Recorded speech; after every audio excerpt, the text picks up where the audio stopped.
أبدأ أبدأ حلبة استنتنا بزعبها مسنداو أبدأ على مستير الزي كلي بوتا كلي جزيس لزخونة امتحان مجمع أزبلنا يو سماين مدرن زقات ملو أملاخن ديك سباتن زرا خولوس لزخونة مسنداو خمسة اللي عبيت خيدان لها انتحت قبل خيدان لها مسمنك تراخبت خيدان لها ናይ ብሓቂ እዚ ብልምዲ ክኸውን የብሉን ብዓሚቕ ርድኢትን እምነትን ከዓ ምክንያቱ እትኡ ዝግበር እትኡ ዝኸውን ሓቂ እዩ ዓይን እምነት ክርአ ከሎ ብጭቡጥ ዝፍፀም ነገራት እዩ ስለዚ እምነት የድሊ ማለት እዩ ሓቂ እምነትና ክንዕቢ ክንኩስኩስ የድልየና ማለት እዩ ምክንያቱ እዚ ብዘይካ ብእምነት ብካልእ ክንርድኦ ኣይንኽእልን ኢና ሕራይ እምበርቲ ብፍላይ ኣብ ዝሓለፈ ዘስተንተናዮ ኣብዚ ቦታ እዚ ቦታ ቅዳሴ ግዜ ቅዳሴ ክንከይድ ከለና ሲ ኩሉ ኣገባብራና እውን ንኡ ዘንፀባርቕ ክኸውን ኣለዎ ምክንያቱ ካልእ ዓለም ስለ ዝኾነ ኣብቲ ካልእ ዓለም እቲ እንለብሶ ልብስታት እውን ዓብይ ትርጉም ኣለዎ ምክንያቱ ከምቲ ኣብቲ ዓለም ኩሉ ንገብሮ ነገራት ከምኡ ኢልና ኣይንኸይድን ኢና ምክንያቱ ፍሉይ ቦታ ፍሉይ ግዜ ስለ ዝኾነ ንኡ ዘንፀባርቕ ነቲ ክብሩ ዝገልፅ ነገራት ስለዚ እቲ ንለብሶ እውን ናይቲ ውሽጥና ሓሳብን ርድኢትን እዩ ዝገልፅ እንታይ ዓይነት ኣተሓሳስባ እዩ ዘለና እንታይ ዓይነት ኣረኣእያን እንታይ ዓይነት ርድኢትን እምነትን እዩ ዘለና ኣበይና ንኸይድ ዘለና ንምንታይ ኢና ንኸይድ ዘለና እዚ ኩሉ ብሓቂ ዘስተውዕል ሰብ ብዓይኒ ሃይማኖት ዝርዮ ሰብ ይግደድ እዩ ማለት እዩ ንኡ ዘንፀባርቕ ምስኡ ዘይሰማማዕ ነገራት ከይገብር ናይ ብሓቂ ይግደድ እዩ ማለት እዩ ስለዚ ይግደድ ክንብል ከለና ብርድኢት ማለት እዩ ስለዚ በዚ እምበኣር እቲ ብፍላይ ኣብ ስርዓትና ስርዓት ግእዝ ስርዓት ሓበሻ ኩሉ ግዜ እቲ ኣብዚ ቦታ እዚ እንለብሶ ፃዕዳ ልብሲ የንፀባርቕ ምክንያቱ እዚ ከዓ ነቲ ናይ ንፅሕናና ብምስጢረ ጥምቀት ዝተቐበልናዮ መለኮታዊ ህይወት ናይ ብርሃን ህይወት ዘንፀባርቕ እዚ ምስጢር እዚ ስለ ንርዳእ እዩ ውሉድ እግዚኣብሔር ስለ ዝኾንና ውሉድ ብርሃን ስለ ዝኾንና መዚ ብርሃን ኣቦና ክንራኸብ ስለ ንኸይድ ንኡ ዘንፀባርቕ እዚ ሓሳብ እዚ እቲ ልብሲ እንለብሰውን ብፍላይ ፃዕዳ ልብሲ ሓደ ዓይነት ልብሲ ለቢስና ንኸይድ ለቢስና እውን ስለባብሶም ከምቲ ኣብቲ ዓለም ንገብሮ ኣይኮነን ኣብ ቤተክርስትያን ንመፅእ ከለና ኩሉ ግዜ ዳርጋ ብላዕሊ እንለብሶ ኣሎ እዩ ማለት እዩ ነፀላ ንብሎ ንኣብነት ትብልካ መንም ነፀላ ኣይኮነን ሓደ ዓይነት ምልክት እዩ ሲምቦል ይብልዎ ሲምቦል ዝበሃል ሲ እቲ ዝርአ ነገር ነቲ ዘይርአ ግን ክውን ነገር ዘሎ ኣብቲ ውሽጡ ተሓቢኡ ዘሎ ብኡ ጌርካ ዝግለፅ ነገር ማለት እዩ እዚ እቲ ምልክት ሕጂ ስለዚ እቲ ለባብሰና እውን ብፍላይ ቦታትና ዴታትና ቤተክርስትያን ክኣቱ ከለዉ ብምልክት መስቀል እዮም እቲ ልብስና ሲ ብምልክት መስቀል ነፀላ ንገብሮ ማለት እዩ ምክንያቱ ኣበይ እምባ ቀራንዮ ኢና ንኸይድ ዘለና ኣብቲ መስቀል ድሕነትና ዝተፈፀመሉ ቦታ ኢና ንኸይድ ዘለና ስለዚ እዚ ኩሉ ኣገባብና እዚ ሰቂልካ ኣይኮነን ወይ ልምዲ ከምኡ ዝግበር ኢልካ ጥራሕ ኣይኮነን ዓብይ ትርጉም ዓብይ ምስጢር ዝሓዘ እዩ ስለዚ ተረዲእና ክንገብሮ ከለና ናይ ብሓቂ እቲ ነቲ ክውን ነገር ኢና ንፍፅም ዘለና ማለት እዩ እምበኣር ካብቲ ናይ በቐዳማይ ዝተረፈ ሓሳብ ናይ ሎሚ ምሸት ብኡ ክንቅፅሎ ማለት እዩ ብፍላይ ከዓ እቶም ልኡኻን ንብሎም ማለት እዩ እቶም ልኡኻን ንብሎም ቤተ ክህነት ማዓርግ ናይ ምስጢረ ክህነት ዝተቐበሉ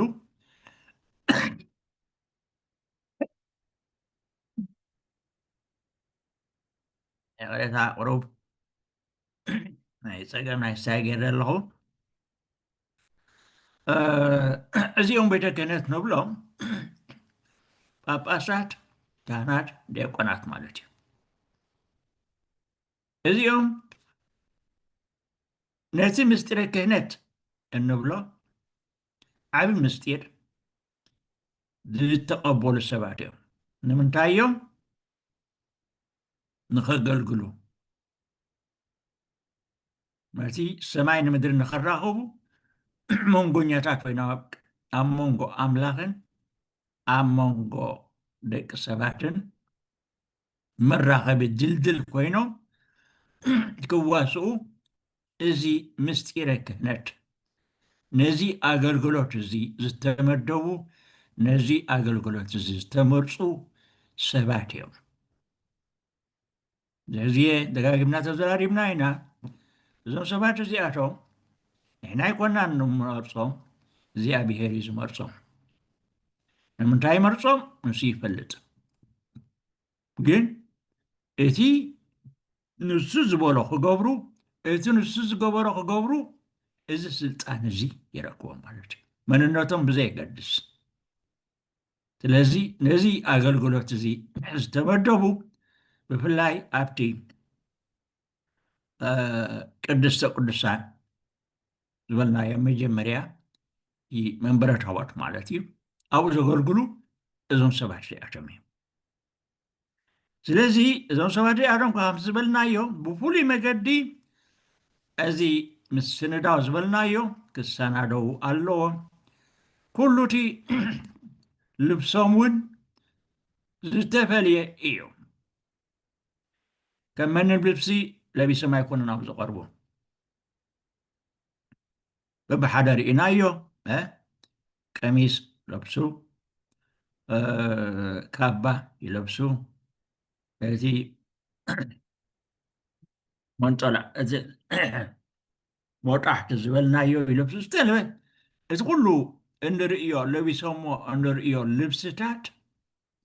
በብሓደ ብፀሎት እናሰነዩ ዝለብስዎ ነቲ መንነቶም ነቲ ኣብቲ ዝገብርዎ ዘሎ ኣገልግሎቶም ንኡ ዝገልፅ እዩ ምክንያቱ እዞም ሰባት እዚኣቶም ብፍላይ እዚ ሰራዓ ዲያቆን ሰራዓይ ካህን ዝበሃል ዋና ቀዳስ ማለት እዩ ንሱ ይኮነን ኣብቱ ቦታት ዘገልግል ዘሎ እቲ ሊቀ ካህናት ምእንቲ ድሕነት ዓለም ዝተሰውዐ ሰዋእን ተሰዋእን መስዋእትን ኮይኑ ርእሱ ዝቐርብ ዘሎ ንኡ እዮም ወኪሎም ዘለዉ ስለዚ ንኣብነት ኣብ ስርዓት ግእዝ ስርዓትና ስርዓት ላቲን እውን ዝተፈላለየ መልክዕ እውን ከምኡ ነይሩ እዩ ብገለገለ ዝተረፈሎ ዝቕፅልዎ ከዓ ኣለዎ ማለት እዩ ብፍላይ ኣብ ስርዓት ግእዝና ኣብ ስርዓት ምስራዕ ግን ቆቡዕ ንብሎ ኣሎ ቆቡዕ ኣብ ርእሲ እዞም ሰበስልጣን እዚኦም እዚኦም ቤተ ክህነት ኣብ ርእሶም ዝለብስዎ ብፍሉይ ኣገባብረ ዝተሰናደወ እዩ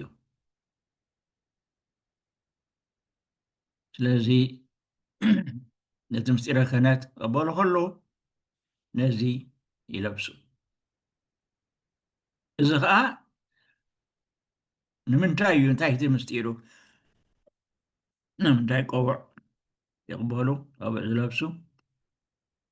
መዓልቲ ክህነቶም እዚ እቲ ናይ ቤተ ክህነት ስልጣንን ጉስነትን ቅድስናን ዝገልጽ እዩ። ስለዚ ነዞ ክገብሩ ከለዉ ካብ ላዕሊ ዝመጽእ ብዓይንና ዘይንርእዮ ግውን ክውን ነገር ሰማያዊ ስልጣን መለኮታዊ ስልጣን እዚ ስልጣን እዚ ከዓ ንጉስነት ንቅድስናን ንመጋብነት ነታ ብደሙ ዘጥረያ ቤተክርስትያን ነዚ ስልጣን እዚ በዚ ቆቡዕ እዚ ሕጂ ይግለጽ ኣሎ ማለት እዩ። እዚ ከዓ ቤተክርስትያን ሰቂላ ትምህዞ ኣይኮነን። ካብ መጀመርያ ጀሚሩ እግዚኣብሔር ዝገለጸ እዩ። ንኣብነት ኣብ ኦሪት ዘፀአት ዕራት 39 ካብ ፈቅዲ 28 እንታይ ይብል? ንኣሮን ከምኡ ንደቁ ሊቀ ካህናት ኮይኖም ከገልግሉ ምስ መረፆም እግዚኣብሔር ማለት እዩ መጠምጠምያን ጌፀኛ ቀብዓውን ይገበረሎም ይብል። ስለዚ መጠምጠምያን ቀብዕ ይገበረሎም፣ ስርየታት ድማ ብዝተፋሕሰ ሃሪ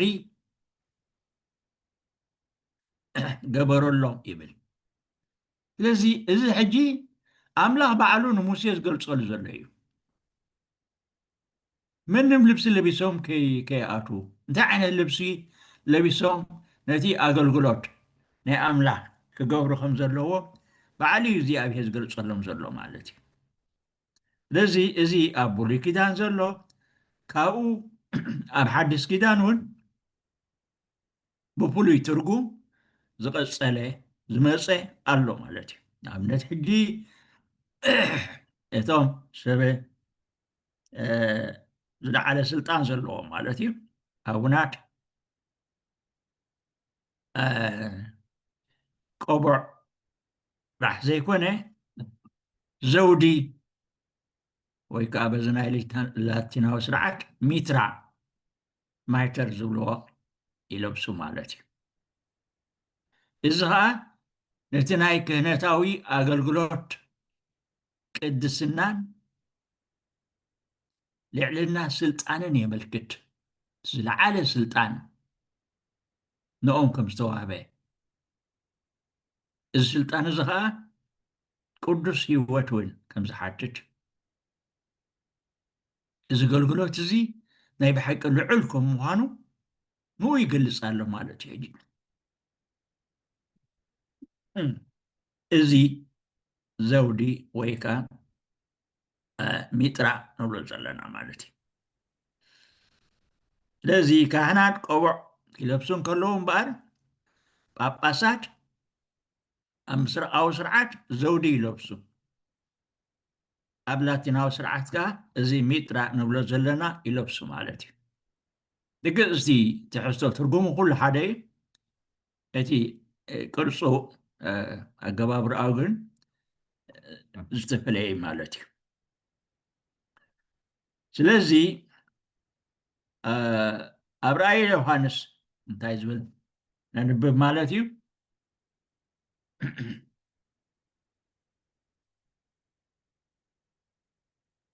ራእይ ዮሃንስ ምዕራፍ 4 ማለት እዩ።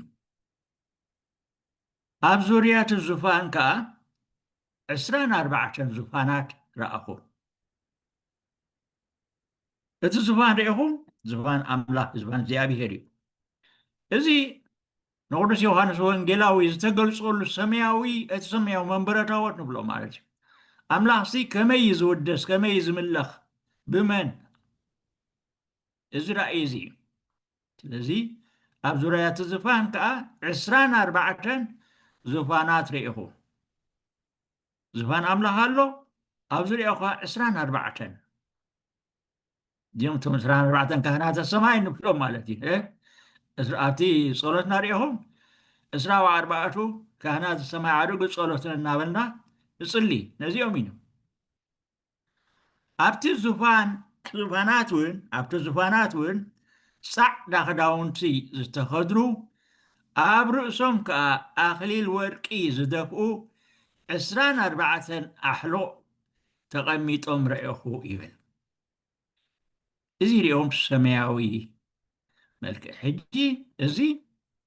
እዚ ብተሓድስ ኪዳን ከዓ ተሊቀ ካህናት ዝኾነ ክርስቶስ ነቶም 12 ሃዋርያት መሪፁ ብመዓልቲ ጸሎት ሓሙስ እዚ ስልጣን እዚ ክቦም ከሎ እምበኣር እዚ እዩ እዞም ኩሎም ኣቡናት ንብሎም ወይ ጳጳሳት ናይ እዚኦም እዞም 24 ኣሕሉቕ ንብሎም ዘለና ናይ እዚኦም ምድራዊ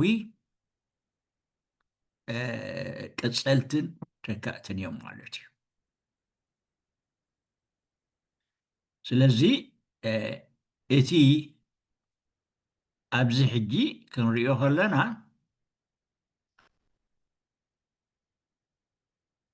ኣብ ብሉይ ኪዳን እቲ ሊቀ ካህናት ዝበሃል ንሱ ጥራሕ እዩ ነቲ መስዋእቲ ሓጢኣት ንብሎ ማለት እዩ ዘቕርብ። እዚ ከዓ ኣብ ዓመት ሓደ ግዜ ኩሉ ህዝቢ ተኣኪቡ ንሱ ንበይኑ ኣብታ ቤተ መቅደስ ኣትዩ ነዚ መስዋእቲ እዚ መስዋእቲ ሕድገት ሓጢኣት የቕርብ ነይሩ ማለት እዩ። ሕጂ እቲ ሊቀ ካህናት ኣብ ሓድስ ኪዳን መን እዩ? ካብኡ መስዋእቲ እንስሳ እዩ የቕርብ ነይሩ ማለት እዩ። ኣብዚ ሓድስ ኪዳን ግን እቲ መስዋእቲ ዝስዋእ ዘሎ መስዋእቲ እንስሳ ዘይኮነ መስዋእቲ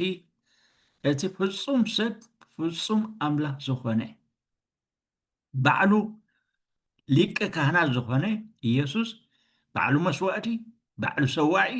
ባዕሉ ተሰዋኢ። ስለዚ እቲ ዋና ቀዳሲ ንብሎ ማለት እዩ ሰራዕ ካህን ዝበሃል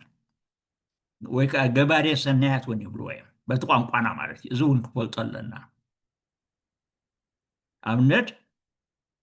ብዙሓት ካህናት ኣብቲ መንበረ ታቦት ብሕብረት ንርኢ ኢና። ቅዳሴ ብሁባሬ ዝበሃል ኣሎ ብሕብረት። እቲ ዋና ቀዳሲ ነዚ ሊቀ ካህናት ዝኾነ ክርስቶስ ዝውክል ሓደ እዩ።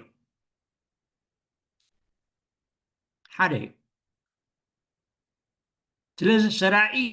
ይበሃል ማለት እዩ። ሜይን ሴሌብሬሽን ብሎ በዚ ናይ ዛዓዱ ቋንቋ ወይ ገባሬ ሰናያት ንሱ እዩ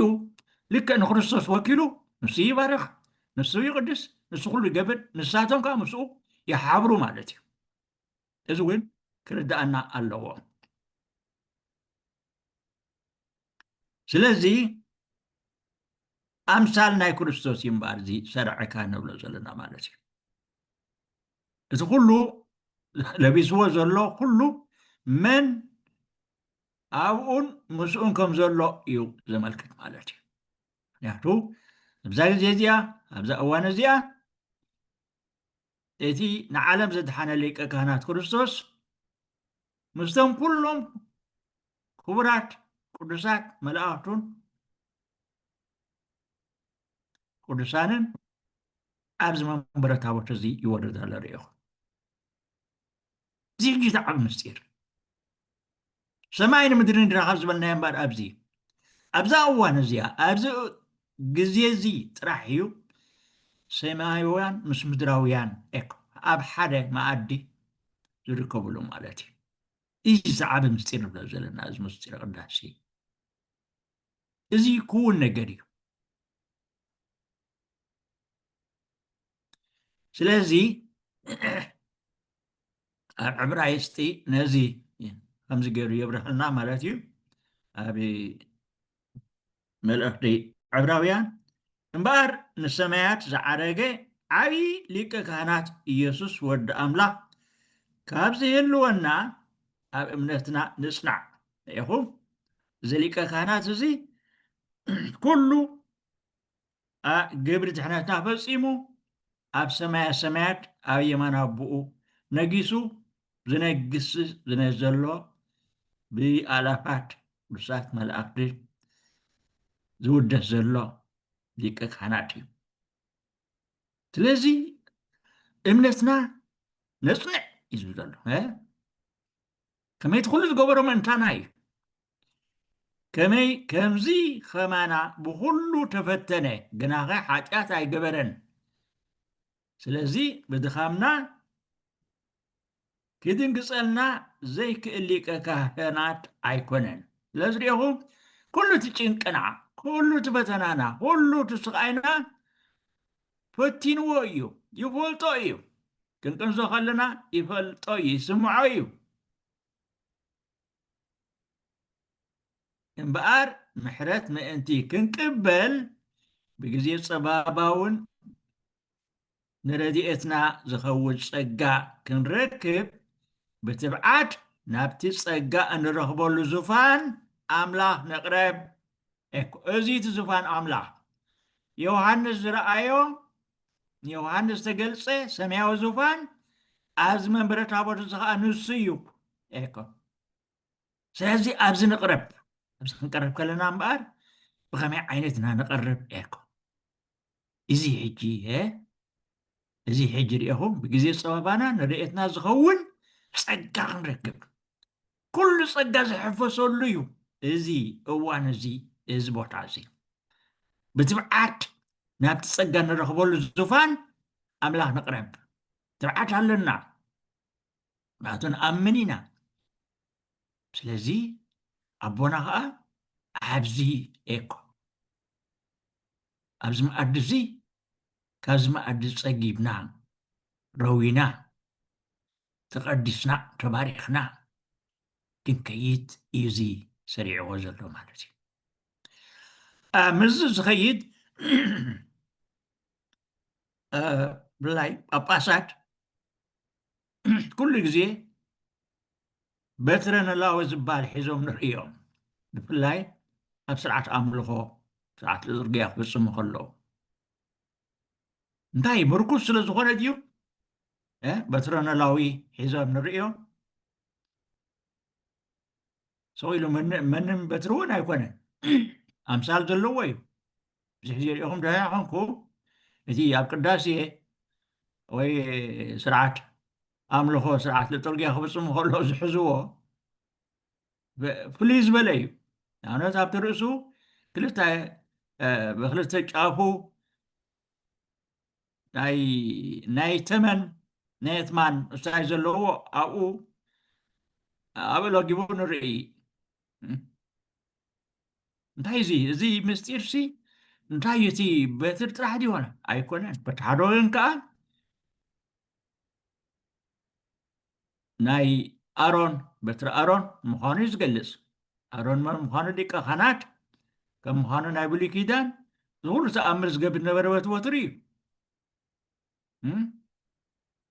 ኣሮን ክሓረ ከሎ እውን ብበትሪ ተሓርዩ ዝገርም ዮም ስራሕ እግዚኣብሄር ነቶም ሊቀ ካህናት ዘገልግሉ ክመርፅ ከሎ ንሙሴ እንታይ ኢልዎ ንኩሎም ነቶም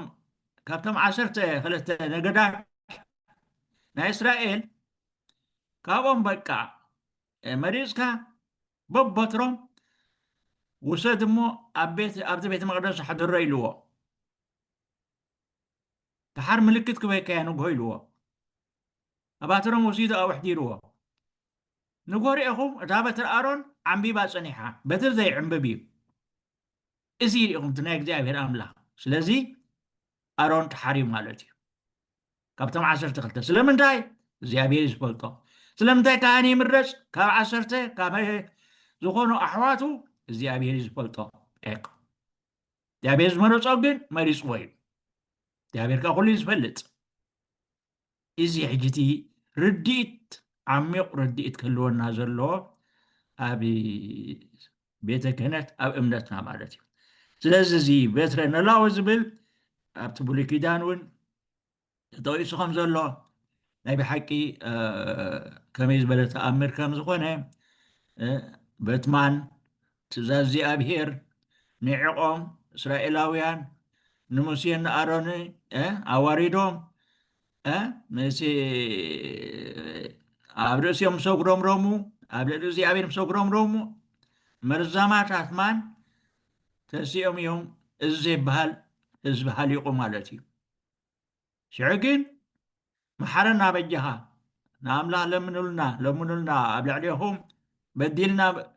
أملاك بديلنا مسبولو جن زي أبين محارس لزغونه نمسي ملكت هبو مالتي بأسراز الثمن جيركا بأسراز قبرمو أبالا سؤالو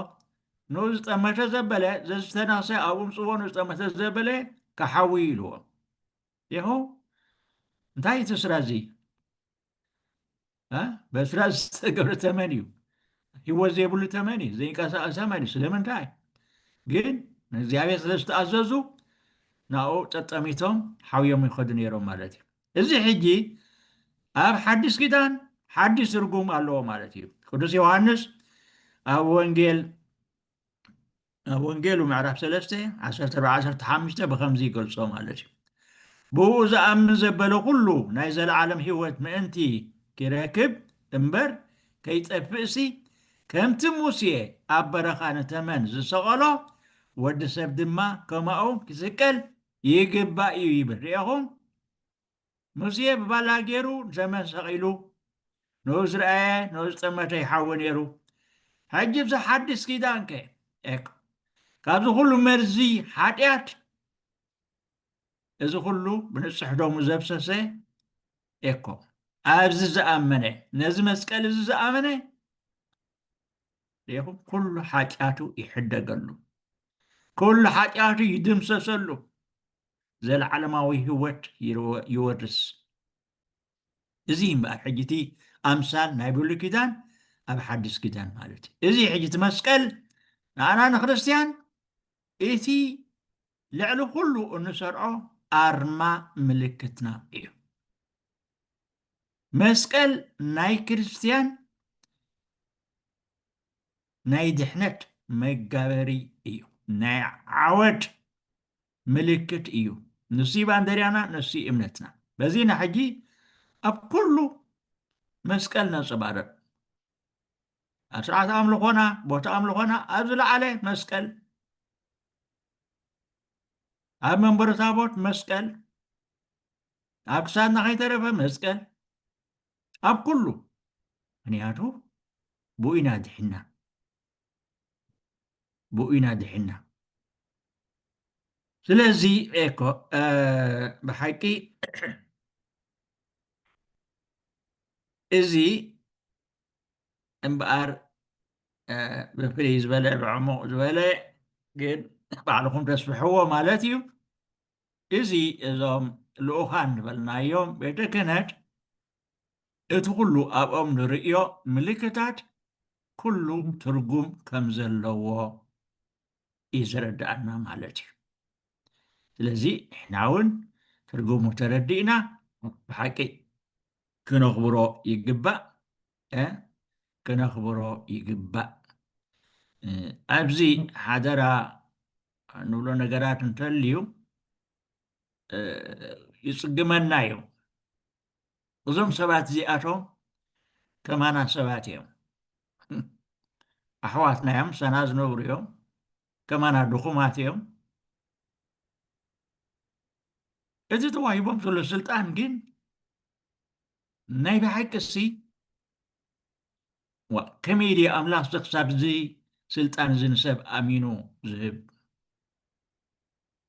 እዚ ሕጂ ተክርዳእና ዘለዎ ክንፈልዮ ክንክእል ኣለና እቲ ሰብ ተኻምነቱ ጎድልነቱ ሰብ እዩ ከም ሰብ ባዕሉ ሓላፍነት ይወስደሉ ንኣና ኣይገድሸናን እዩ ንኣና ንግድሰና ዘሎ እቲ ለቢስዎ ዘሎ ስልጣን እኮ ንስ ዝግድሰኒ ምክንያቱ እቲ ለቢስዎ ዘሎ ስልጣን በቲ ናቱ ድኻምነት ዝልወጥ ወይ ዝጎድል ኣይኮነን ስልጣን ስልጣን እዩ ሓሳብ ምስተዋሃበ ከምቲ ቅዱስ መፅሓፍ ቃል ኣምላኽ ዝብለና እዩ ኣምላኽ ሲ ሓሳብ ምስ ሃበ ብዝሃቦ ህያብ ኣይጠዓስን እዩ ኣይጠዓስን እዩ ምክንያቱ ኩሉ እናፈለጠ እናረኣየኒ ገይርዎ ኣይጠዓስን እዩ ስለዚ እዞም ሰባት እዚኣቶም ብኡ ሕጂ እቲ ወንጌል እውን ኣብ ርሂ ዝነግረና ማለት እዩ እቲ ንሶም ዝብልኹም ኩሉ ካባይ ስለ ዝኾነ ከምቲ ነዝደልዮን ስለ ዝኾነ ግበርዎ ስምዕዎ ነበርዎ ተግብርዎ ከምቲ ንሶም ዝገብርዎ ግን ኣይትግበሩ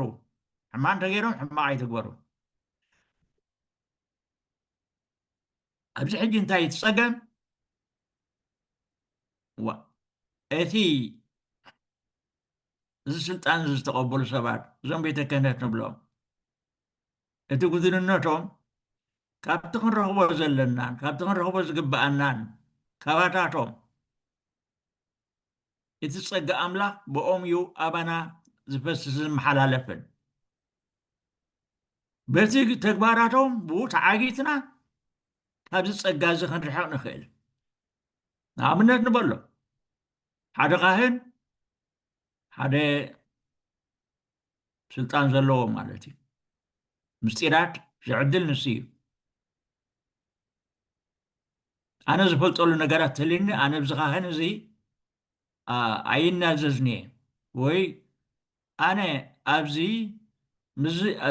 ምዝ በቃ ምዝ ካህን እዚ ቅዳሴ እዚ ኣይሳተፍኒ ይህ እንታይ ኮይንካ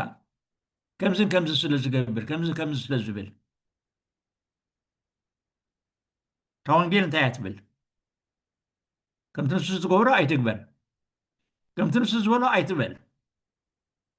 እቲ ንሱ ዝብሎ ዘሎ ግን ግበር እኮ እንታይ ቅድሰና ንሕና ናይ ቅድሰና ማለት ሲ ፀሎት ንግበረሉ ሕራይ ናቱ ግን ናቱ ሓላፍነት ኣለዎ ባዕሉ ዝጠየቀሉ ኣነ ይጥየቀሉኒ ኣነ ዘድልየኒ እቲ ንተዋሂቡ ዘሎ ነቲ ፀጋ ምቕባል እዩ በቃ ዝኾነ ይኹን ብዘይገድስ እዚ ርድኢት እዚ ክህልወና ኣለዎ እዚ ርድኢት እዚ ክህልወና ኣለዎ በዚ ኢና ንሪኦም ነዞም ቤተ ክህነት ስለዚ ኩሉ ግዜ ንግስ ደጋጊሞ ይነገረና እዩ ቃል ኣምላኽ ኩሉ ግዜ ጸሎት ጸሎት ግበሩ ይብለና ማለት እዩ ብፍላይ ቅዱስ ጳውሎስ ነዚ ስለ ዝፈልጥ እዩ ማለት እዩ ኣብ መልእኽቲ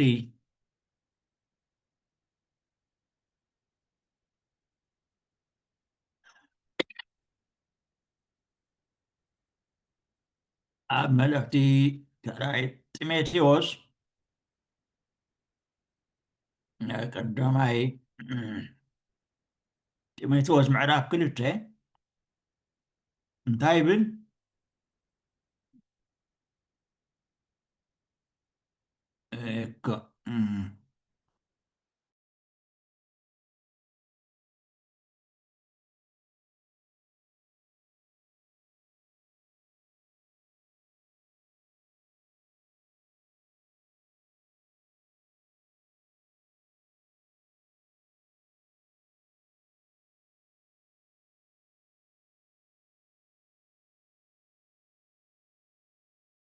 ምዕራፍ 2 እምበኣር ቅድሚ ኩሉ ምህልላ ጸሎት ምምላጥ ምስጋና ምእንቲ ኩሉ ሰብ ክግበር እምዕድ ኣለኹ ይብል ብመንፈሳውነትን ብክብርን ህዱእን ሰላማውን ዝኾነ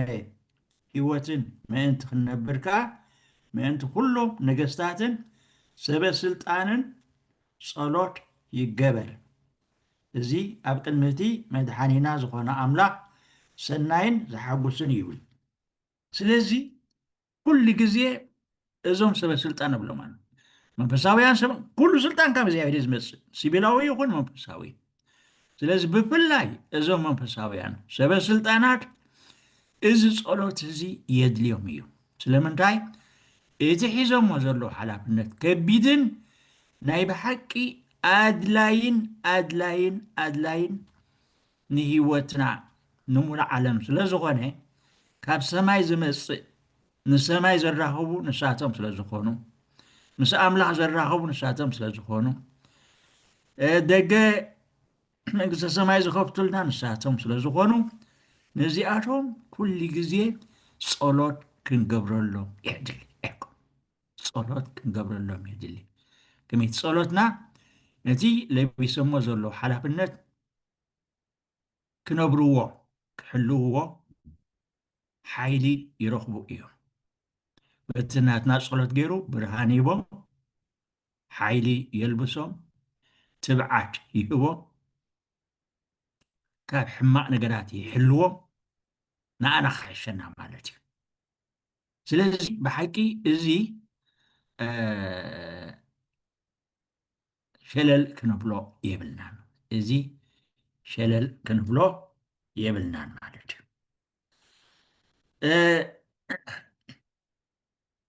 ኣብቲ መጀመርያ ከም ዝበልናዮ ኣብዚ ናይ ምስንዳው ክፍሊ ኢና ዘለና ገና መዓዝ ዳኢና ንወድኦ ንብል ዝኾኑ ብዝኾነ ኣብቲ ካልኣይ ክፍሊ ቢልና ንኸይ ዘለና ስለዚ እዞም ሰባት እዚኣቶም ዓብይ ስለ ዝኾነ እቲ ዝገብርዎ ዘሎ ኣገልግሎት ምስንዳው የድልዮም ምስንዳው ዝበሃል ከመይ ገይና ክንሳተ ከም ዘለና ነብሲ ወከፍ ከም ክርስቲያን ርኢና ነርና ማለት እዩ እንታይ ይብል ኣብቲ ትእዛዝ ናይዞም ሰበስልጣናት እዚኣቶም ማለት እዩ ናይዞም ልኡኻት ንብሎም ዘለና ኣገልገልቲ ወእይደሉ ለቀሳውስት ወለዲያቆናት እለ يبصحوا لصلاة ليليت كما يبقوا وسط مسواء يتلقاكوا ولما تعدوا زنت تأزاز يكونوا وصعانة انهج يبل إذا انت مالتيو أزوم قصاوستن دياقوناتن أبتي نايليت الصلاة كي تساتفوا يقوم كلمة قداسية تسيئهم زقبروا الصلاتات أزوز الله أبو خي تساتفوا نابا قلوت قداسية ኪኣቱ ኣይግባአን ይብል ኣሎ ነዚ ትእዛዝ እዚ እንተ ዘይፈፀሙ ግና ንሕጊ ይጥሕሱ ይብል ኣሎ ሪኢኹም ብሕጊ ዝዋሃቦም እዩ ምክንያቱ እዚ ምስንዳው ዘድልዮ እዩ ዓብይ ነገር እዩ ልኡኻት ኣገልገልቲ ቅዳሴ ብፀሎት ክሰናደው ዝድለየሉ ምክንያት እንታይ እዩ ቅዳሴ ሕጂ ደጋጊምና ንብሎ ዘለና ሰማይ ኣብ ምድሪ እዩ ተባሂሉ እዚ ማለትካ እቲ ኣብ የማን ኣቦኡ ተቐሚጡ ዝነግስን ብትእልፊት ኣላፋት መላእኽትን ቅዱሳንን ተኸቢቡ ዝኸብርን ዝውደስን ዝቕደስን ወልደ እግዚኣብሔር ኣብ ግዜ ቅዳሴ ኣብ ምድሪ ይወርድ ማለት እዩ ስለዚ እዚ ሸለ ዝበሃል ነገራት ኣይኮነን እዚ ሸለ ዝበሃል ነገራት ኣይኮነን እንትዚ ሳቶም እውን ብግቡእ እቲ ተዋሂቦም ዘሎ ሕጊ ኣኽቢሮም ክትግብርዎ ክኽእሉ ኣለዎም ንኣምላኽና ዘገልግሉ መንግስቲ ካህናት ገበርካዮም ይብል ራእይ ዮሃንስ ንሳቶም ድማ ኣብ ምድሪ ክነግሱ እዮም ሽዑ ድማ ረኣኹ ኣብ ዙርያ እቲ ዙፋንን እቶም 10 እቶም 4 እንስሳን እቶም ማሕለቁን ከዓ ቅድሚ ድምፂ ብዙሓት መላእኽቲ ሰማዕኩ ቁፅሮም ድማ ኣእላፍ ግዜ ኣእላፍ ኣሽሓት ግዜ እውን ኣሽሓት እዩ ዓው ብዝበለ ድምፂ ከዓ እዚ ዝተሓርደ ገንሸል ስልጣን ሃብቲ ጥበብ ሓይሊ ክብሪ ግርማ ውዳሴ ክቕበል ብቑዕ እዩ በሉ እቶም ኣብ ሰማይና ምድርን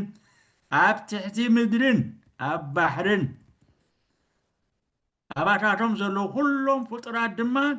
ውዳሴን ክብርን ግርማን ስልጣንን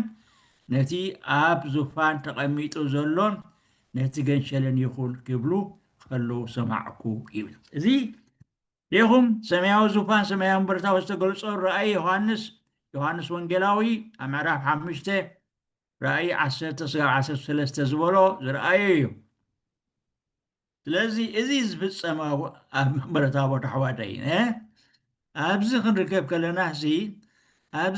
ከለና ከመይ ዝበለ ምስንዳው ከድልየና እዩ ኣብዚ ክነሰዕሎ ዝግባእ እምበር ኢየሱስ ክርስቶስ ኣብ ዘለዎ ኣብኡን ምስኡን እግዚኣብሔር ኣብ ኣሎ እግዚኣብሔር መንፈስ ቅዱስ ኩሉ ሰዕ ኣለዉ ኣይፈላለዩን እዮም በዚ ኸ እዩ ቅዳሴ ሰማይ ኣብ ምድሪ ዝበሃል ዘሎ መጽሓፍ ቅዱስ እቶም ኣብቲ ናይቲ ገንሸል መጽሓፍ ህይወት ዝተጻሕፉ ደኣ እምበር ገለ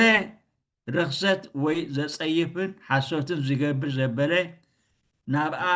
ከቶ ኣይኣቱን እዩ ይብለና ሪኢኹም እስካብ ክንደይ ምስንዳው ከም ዘድልየና ክሳብ ክንደይ ስኩብ ሕልና ክሳብ ክንደይ ንፅሕና ከም ዘድልየና እዚ ኣብ ራእይ ዮሃንስ 21 27 ዘሎ እዩ ማለት እቶም ኣብቲ ናይቲ ገንሸል መፅሓፍ ህይወት ዝተፃሕፉ ዝበሃሉ ዘለዉ እቶም ብደምቲ ገንሸል ተሓፂቦም ብምስጢረ ጥምቀት ዝነፅሑ እዮም ንሕና ኢና ኣነ ንስኹም ንስኻ ይኹን ደኣ እምበር ጥምቀት ነቲ ናይ ሓጢኣት ዝምባልየ ሙሉእ ብምሉእ ስለዘይድምስሶ ኩሉ ግዜ ካብቲ ናይ ባዕልና ሓጢኣት ሙሉእ ብምሉእ ነፃ ክንከውን ኣይንኽእልን ኢና ስለዚ ምስ ኣምላኽ ክንራኸብ ስጋኡን ደሙን ተቐቢልና ምስኡ ክንዋሃድ ብንስሓን ብጸሎትን ክንሰናዶ ኣድላይን ግቡእን እዩ ኣድላይን ግቡእን እዩ በዚ ኸ እዩ ዲያቆን ኣብ ህዝቢ እናጠመተ ነፅር ይብል እንታይ ማለት እዩ ተመልከት ምስ በለ ሰዳዓይ ካህን ቅዱሳት ንቅዱሳን እዩ ቅዱሳት ለቅዱሳን ይብል እቲ ቅዱስ ነገር ንቅዱሳን እዩ እናበለ ይምልሰሉ ማለት እዩ ኣብዚ ሕጂ ነስተውዕል እሞ ቅዱስ ዘይኮንኩ ኣነ ዳ ከመይ ኢለ ክቕበል ንሕና እንታይ ማለት እቲ ቅዱስ ማለት በቃ ሓጢኣትካ ጉድልነትካ ተኣምን ሕጂ እውን ርኢናዮ ኢና እቲ መስዋዕቲ ቅዳሴስ ንኩሉ ሓጢኣት ዝድምስስ እዩ ብኸመይ ኣብኡ ትቐርብ ጸሎት ንስሓ ዝበሃል ኣሎ እቲ ካህን ሓጢኣትኩም ተኣሚንኩም በሉ ተነስሑ ይብለና እዩ ፍትሓት ዘወልዲ ይደግመልና እዩ ስርየት ሓጢኣት ይህበና እዩ ብኸመይ ናብኡ ንቐርብ ብኸመይ ንሓስቦ ብኸመይ ንቕበሎ እዚ ሕጂቲ ካባና ዘድዮ ማለት እዩ ካባና ዝድለ ዘሎ እዚ ማለት እዩ ከምኡ ቅዱስ ጳውሎስ ስለዚ ከይተገብኦ እንጌራ ጎይታ ዝበልዕ ወይ ፅዋዕ ጎይታ ዝሰቲ ኣብ ናይ ጎይታ ስጋን ደምን እዩ ዝዕግብ እምበኣር ሰብ ካብዚ እንጌራ እዚ ቅድሚ ምቕባሉን ካብዚ ፅዋዕ እዚ ቅድሚ ምስታይን ርእሱ ይመርምር ከመይ ስጋ ጎይታና ምዃኑ ፈሊዩ ከይፈለጠ ዝበልዕን ዝሰትን ኣብ ገዛ ርእሱ ፍርዲ የምፅእ ይብል የመርያ ቆሮንጦስ 11 27 29 ስለዚ እዚ ሕጂ ኩሉ ግዜ እምበኣር ኩሉ ግዜ ብጥዑስ ልቢ ብንሱሕ ልቢ ምሕረት ዝደሊ ልቢ ሒዝና ኢና ኣብዚ ቦታ እዚ ክንቀርብ ዘለና ማለት እዩ ስለዚ እምበኣር ሰዓት እውን ድሮ ከይድሎ ሰረቕና ኣለና ኣብዚ ቀወም ኢና ንሎሚ ዝተረፈ መድረክ ኣባኻትኩም ንገድፎ እግዚኣብሔር ሃበልና ኣባቴዋ ፅቡቅ ትምህርቲ ወሲድና እዛ 24 ካህነተ ሰማይን ኢልና ንብላ ኣብ ፍልሰታስ ብዙሕ ኣይፈልጣን እየ ነይረ እንጂ ፅቡቅ መግለፂ ይህብኩምና ኣለኹም እወቲ እንታይ እዩ እቲ ዝገርመኩም እቲ ጸሎትና ዳርጋ እንድሕሪ ብሓቂ መርሚርካዮ ዳርጋ ብኩሉ ኣብ ቅዱስ መፅሓፍ ዝተመርኮሰይ ብምሉእ ዳርጋ ስሕት ኢሉ እዩ ኣብቲ ናይ ኣበው ፅሑፋት ድርሰታት ካብኡኻ ዝጠቅስ ማለት እዩ ብቐጥታ ብተዘዋዋሪ ግን ካብ ቅዱስ መፅሓፍ እዩ ኩሉ ተወሲዱ ዘሎ ስለዚ ብሓቂ በቲ ቅዱስ መፅሓፍ ቅዱስ ብቃል ኣምላኽ ጌርካ ክፅሊ ከለኻ እሞ ከዓ ብዜማ ከመይ እቲ ዝበለፀ ጸሎት ዝበሃል ሲ ንሱ እዩ ማለት እዩ ዝበለፀ ጸሎት ዝበሃል ንሱ እዩ ማለት እዩ ኦኬ ፅቡቅ ካልእ ዝኾነ ሕቶ ወይ ርእቶ እንተለና